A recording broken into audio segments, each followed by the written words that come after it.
In December 1924, in Geneva, the heads of the world's largest light bulb manufacturers met in secret.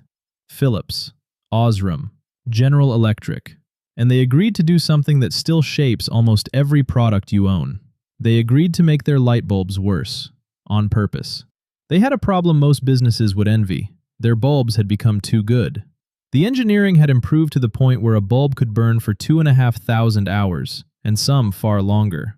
People bought one, and didn't come back for years. So they formed a cartel. It was called Phoebus, and they capped the life of a light bulb at 1,000 hours. Manufacturers whose bulbs lasted longer were fined. Filaments were deliberately thinned until the bulbs failed on schedule. They wrote it down. In their own internal documents, the goal was the continuous replacement of lamps. And it worked. Sales climbed. Now that could be treated as a strange historical footnote, but it isn't one. Because that meeting was the beginning of a strategy that is still running today, and you are almost certainly holding a product right now that was designed to fail. The question is how a 100-year-old idea ended up inside the device in your pocket. And to see that, we start with the object that makes people angriest. Now, in fairness, there is a genuine debate about that original decision, and it's worth being honest about it. Some historians argue the 1,000-hour bulb wasn't purely greed. A shorter-lived filament could run brighter and more efficiently, so there was a real engineering trade-off in the mix. But the cartel's own documents, the fines, the testing, the stated aim of continuous replacement, make it clear that selling more bulbs was central to it. And whatever the intent in 1924, the strategy it pioneered was picked up, refined, and pointed squarely at the consumer. Which brings us to your printer. Somewhere in your home, there may be a printer refusing to work because it says it's low on ink. And here's the part that doesn't add up. It will refuse to print a plain black document because a color you aren't using is low. The reason is that many cartridges don't measure ink at all. They contain a chip that counts pages. When it reaches a preset number, it shuts the cartridge down. The cartridge can be half full. The chip doesn't care. And in some printers, that chip does more. Refill the cartridge yourself, and it still remembers hitting its page count and locks you out anyway. The fresh ink is irrelevant. The reason is symbol economics. Printer companies often sell the printer itself at or below cost. The money is in the cartridges. So the hardware isn't really designed to print. It's designed to make sure you keep buying ink, which is a striking thing to do to a cheap printer. But would a company really design its most expensive, most premium product the same way? As it turns out, yes. And it took a public scandal to prove it. In 2017, people began noticing their iPhones slowing down. Not gradually, over years. Fairly suddenly, at around the 2-year mark. Apps lagged. The phone felt tired. Apple denied anything was happening until independent testing proved it. Older phones were having their processors deliberately slowed. Apple's explanation was that it wasn't about pushing new sales. As lithium batteries age, they struggle to deliver peak power, which can cause sudden shutdowns. So the phone reduced performance to prevent that. And technically, that's true. But there were two things they didn't do. They didn't tell anyone, and they didn't offer a choice. Nobody was asked whether they'd prefer the occasional shutdown over a slower phone. The decision was made silently, and to most people, the only obvious fix was to buy a new device. Apple eventually apologized and offered cheap battery replacements. Demand for those replacements reportedly rose by around 4,000%. People didn't want new phones. They wanted their existing phone to feel normal again. But by then, many had already upgraded, believing their phone was dying. When the real issue was a battery deliberately built not to be replaced. And that's the wider pattern. The battery, the one part guaranteed to wear out, is glued in.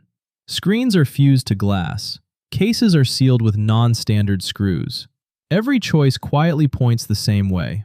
Replace rather than repair. Which raises the real question underneath all of this. This keeps happening across completely different industries, from cheap printers to premium phones. That isn't coincidence. So who decided that make it fail should be a business strategy in the first place?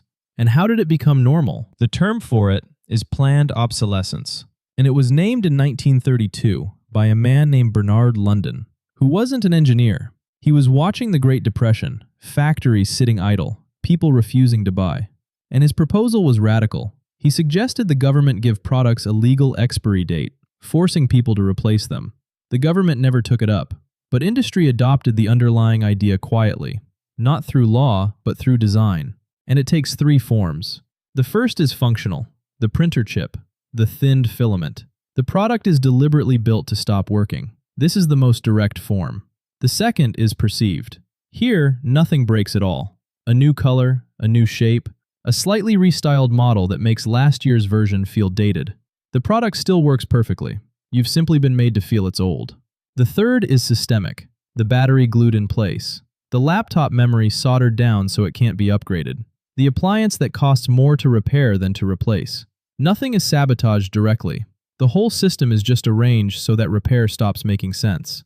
All three aim at the same moment, the one where you stand over a broken thing and conclude it's cheaper to replace it than to fix it. That moment usually isn't bad luck. It's the result of a design decision made years earlier. And there's a number that captures it. Studies suggest the average lifespan of a washing machine fell from around 14 years to roughly 7 within a generation. Not because we forgot how to build them, because a company selling you a machine every 7 years earns twice as much as one selling you a machine every 14.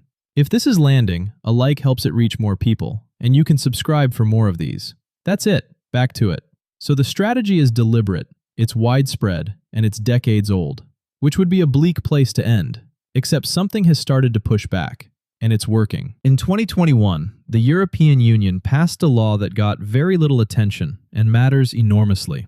It requires manufacturers of things like washing machines, dishwashers, and fridges to make spare parts available for at least 10 years, and to make them replaceable with ordinary tools. No proprietary screws, no sealed assemblies you can't open. France went further. It introduced a repairability score from 0 to 10, printed on the product where you buy it. Before you spend a penny, you can see how fixable it is. And companies that had spent decades sealing their products shut suddenly had to compete on a number they never wanted to exist.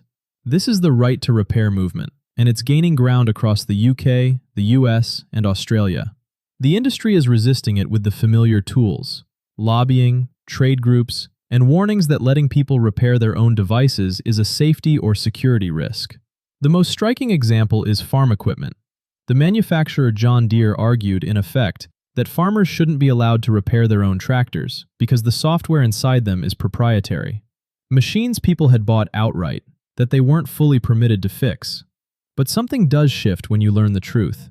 When you find out your printer stopped not because it failed, but because a chip decided it should, the relationship changes. You stop feeling like a customer and start feeling like someone who was quietly misled. Which leaves one last question. Was any of this ever actually necessary? And there's a single object still burning that answers it. In a fire station in Livermore, California, there is a light bulb. It was installed in 1901. It has been burning, almost without interruption, ever since. It has run for over 1 million hours. It has outlasted the company that made it, the men who signed that cartel agreement, and very nearly everyone who has ever seen it. It is still glowing today. It exists because, before anyone decided otherwise, we already knew how to build things that last. The knowledge was never the problem. The 1,000-hour limit, the counted pages, the glued-in battery, none of it was a technical necessity. Each one was a choice. And the cartel that started it didn't even last. In 1953, General Electric and others were legally banned from limiting how long a bulb could burn. The rule died. But by then, the habit it created had spread far beyond light bulbs into almost everything we buy. So when a 2-year-old phone feels slow, or a printer locks you out, or an appliance fails just after its warranty ends, it's worth remembering that none of that is simply how things are. It's how things were designed to be, by people who understood that a product which lasts forever can only be sold once. That bulb in Livermore has been quietly making that point for over a century. One object, still burning, outlasting every plan that was made to replace it. So here's the question I'll leave you with. What is the oldest thing you still own that genuinely still works? Not something you're keeping for show, something you actually use. Tell me in the comments how old it is. I suspect the best answers are things that were built long before any of this became normal.